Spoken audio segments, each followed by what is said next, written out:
Assalamualaikum warahmatullahi wabarakatuh. Perkenalkan, nama saya Ibnu Mujahid dengan NIM 2512020011. Di sini saya akan menjelaskan bagaimana tata cara memandikan jenazah.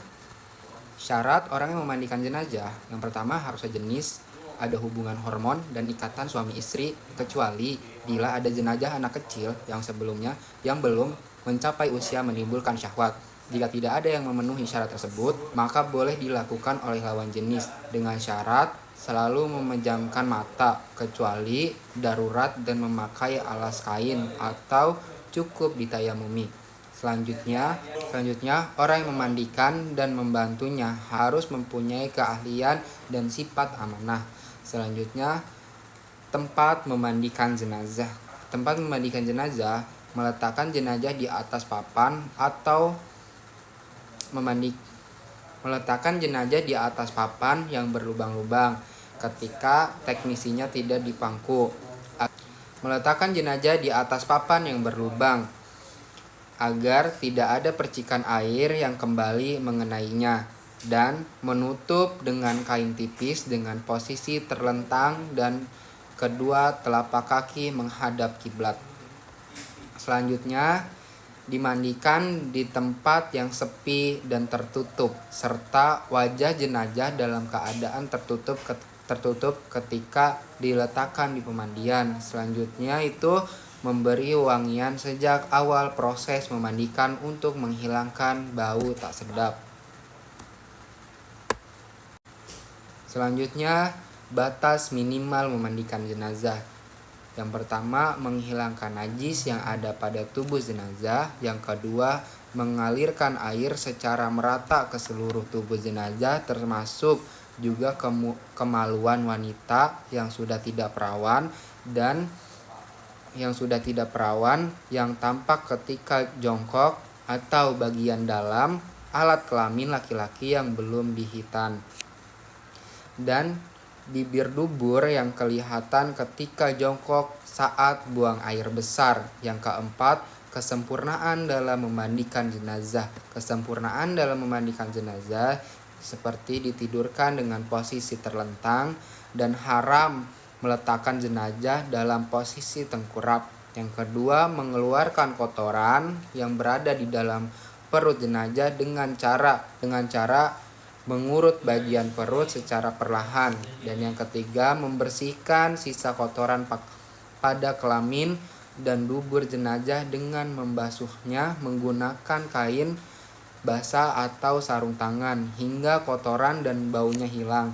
Dan yang sunnah mewudukan jenazah persis seperti niat untuk memandikan jenazah itu, husolli wudu'a lil mayitati lillahi ta'ala, yang artinya saya niat wudhu pada jenazah ini, mengguyurkan air secara merata ke kepala jenazah serta menyisir rambut dan jenggot jenazah yang lebat dengan pelan-pelan.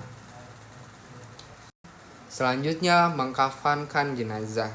Yang pertama, cara mengkafankan jenazah.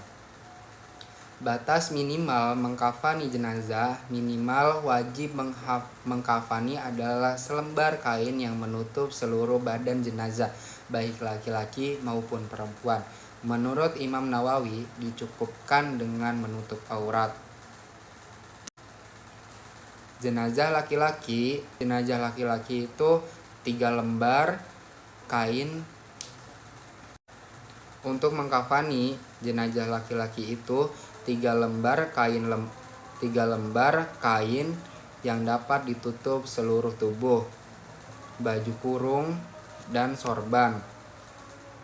Selanjutnya, untuk jenazah perempuan. Untuk jenazah perempuan itu adalah 2 lembar kain lebar yang dapat menutup seluruh tubuh, sarung kain yang menutup anggota badan antara pusar sampai lutut. Dan yang tidak ketinggalan pula, semua kain itu diberi wewangian. Tata cara mengkafani jenazah. Letakkan 5 tali secara berjajar dari kepala sampai kaki, lalu letakkan 2 atau 3 lapis kain kapan, kemudian baju kurung dan sorban. Adapun ikatan dilakukan pada kain di atas kepala, pundak, pinggul, lutut, dan ujung kain bawah di telapak kaki. Selanjutnya, letakkan jenazah yang telah diberi wewangian dengan posisi terlentang dan kedua tangan sedekapkan di atas badan. Selanjutnya, memberi kapas yang telah diberi wewangian kepada anggota tubuh yang berlubang telinga, kedua mata, kedua lubang hidung, dan dua kemaluan. Dimasukkan. Selanjutnya, cara menyolatkan jenazah. Yang pertama adalah waktu sholat jenazah. Waktu sholat jenazah adalah setelah dikafani.